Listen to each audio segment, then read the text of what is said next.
Hi, my name is Frank Harmon. I am a UI designer and art consultant for many games. I've worked at Zynga and Knogregate, plus a couple of hundred different startups. And I'm basically an all-around cool guy who likes talking about art and games. Thank you so much for being here, Frank. Of course.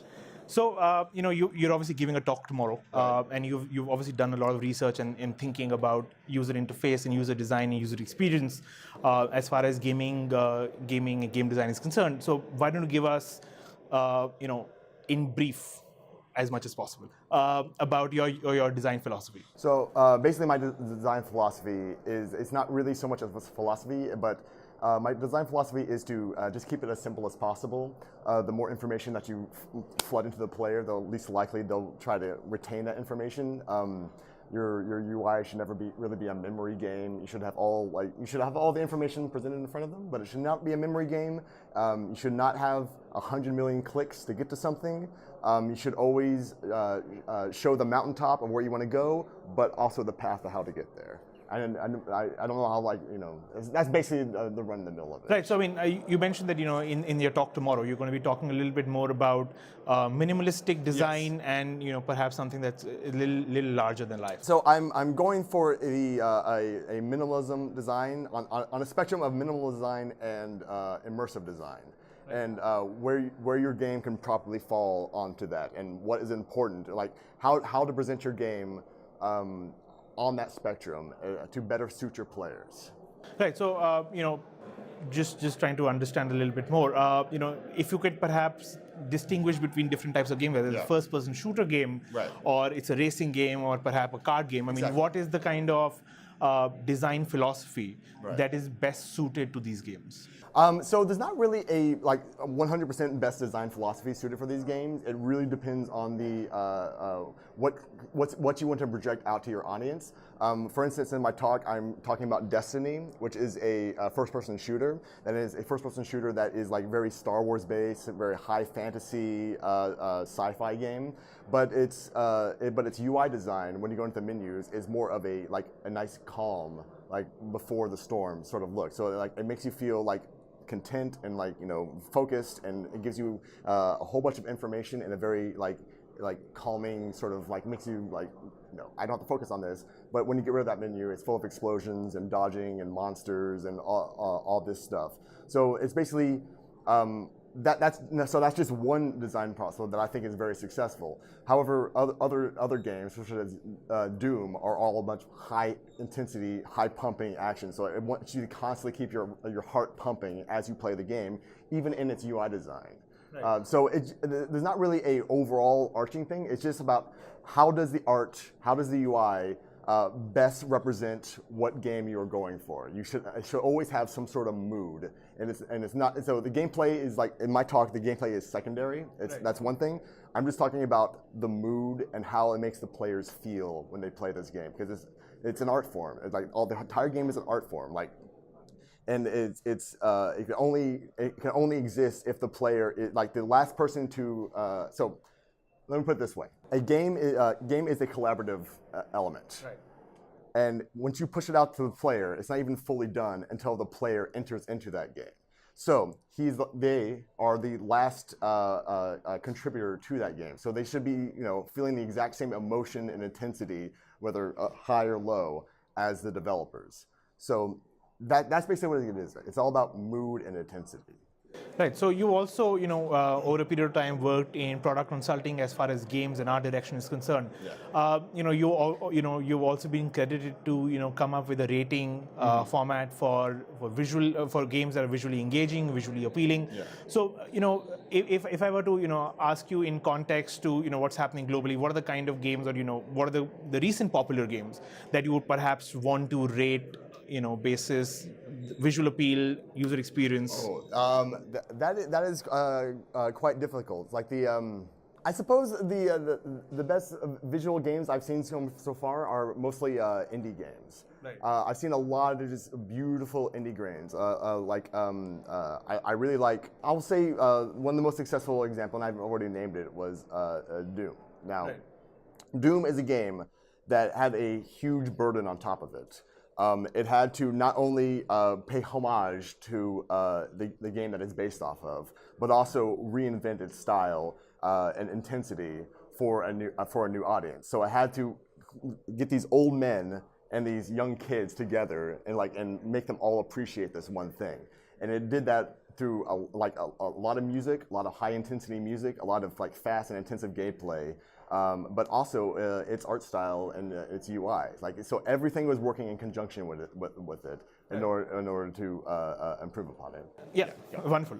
So you also spend a lot of time working on characters, right? I mean, obviously each character not only has a visual appeal, but also has a very, very important backstory, which kind of makes the user feel a lot more immersed in a game. Right. So what is your philosophy in terms of creating characters that are absolutely memorable?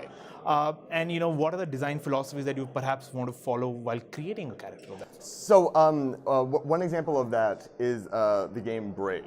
So Braid is a perfect game because it's very its art style is just beautifully drawn. It doesn't ever really copy any sort of icon. So usually you have a few different icons that look exactly the same. It never copies it. It always draws it out as a different way. It's very storybook. It's very nostalgic and makes you think of Mario and things like that. And it's just beautifully rendered out. And as you progress through the game, you kind of slowly start to realize that you're spoiler. You start to slowly realize that you're actually the bad guy in the game.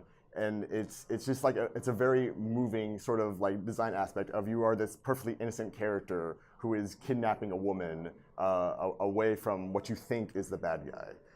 So I think the story elements and the character design work perfectly in junction with each other in that game. Okay, so I'm going to go back. I'm going to try to put you on the spot again. Okay. And I'm going to ask you. You've obviously experienced and played a lot of games. What is the one character in any game that you have played that you wish you had designed yourself? I'm going to change your question. Okay. All right. So I will not say just one character, but the perfect example of a game that I think just perfectly encapsulates, and I wish I designed this game was Team Fortress 2.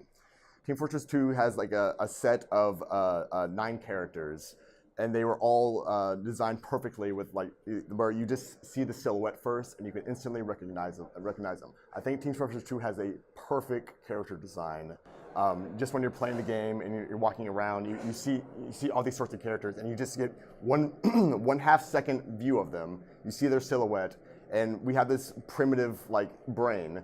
Well, lizard brain, where we see something dangerous in the wild, and we try to recognize by its silhouette. Same thing with this game. The silhouette just kind of alters the threatening aspect of it, and we know what kind of strategy we should do in order to maneuver around that. Right. So Team Fortress 2, its entire lineup is a perfect character design.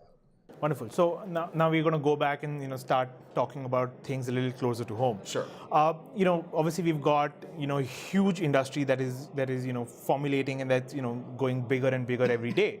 What are the few tips and tricks that you would perhaps offer to young artists and designers and producers in India, to kind of put the art first? Right. So I'd say this is not so much advice for the artist, because I think that every artist wants to be creative no matter what, and it's not something you can really teach. You can teach people to draw, but you can't really teach people to be creative. So India already has the creativity for it. It probably existed, well over 6,000 years of creative process. So it's really more of a producer, or even necessarily an art director, or someone who's in charge to give these artists, the Indian artists, license to create these things. They are perfectly willing to do the wild, most craziest, most interesting designs in the world, as long as you give them a chance.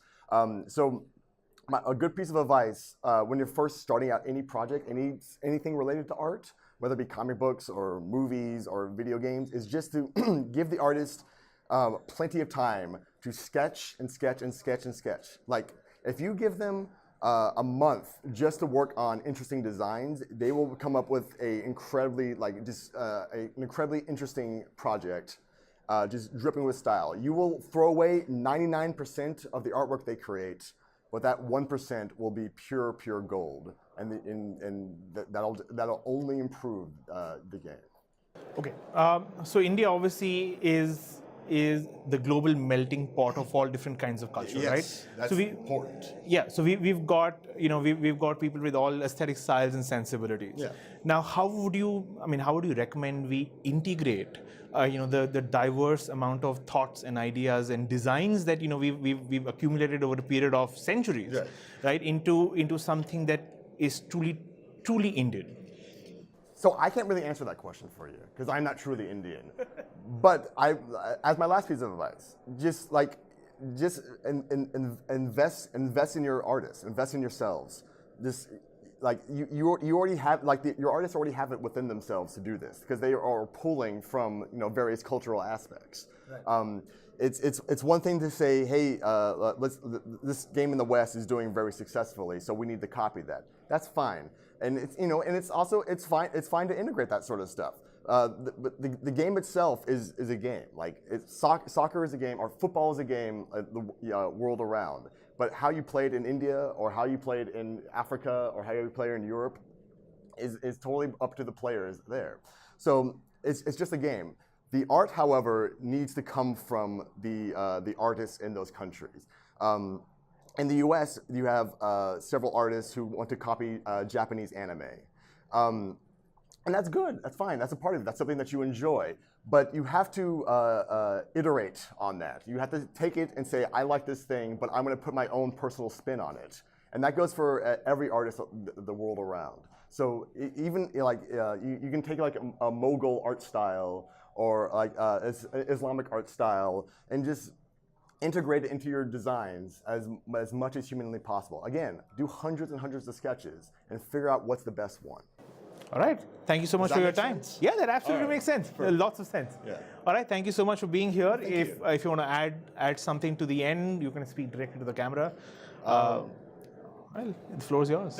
Anything that you think I might have missed out, anything that you want to talk about over and above what we've already discussed. I don't know how long we've been here. Sure. Sure seems like a lifetime. I'm sorry. Sorry about that. I didn't ramble on. I'm sorry. That's all right. I was more than willing to let you do that. Yeah. So anything that you want to say, you can just speak directly to the camera. Yeah. Tips and tricks, whatever. Just keep artists. Just keep drawing, and producers just keep allowing them to draw. It's just that simple. If you give your project a lifetime to develop on the art side, and you throw away like most of it, your game will be perfectly fine. You'll have a solid base to build a game upon. Well, that's wonderful. Yeah. All right, thank you so much for your time. Thank you so much. Yes.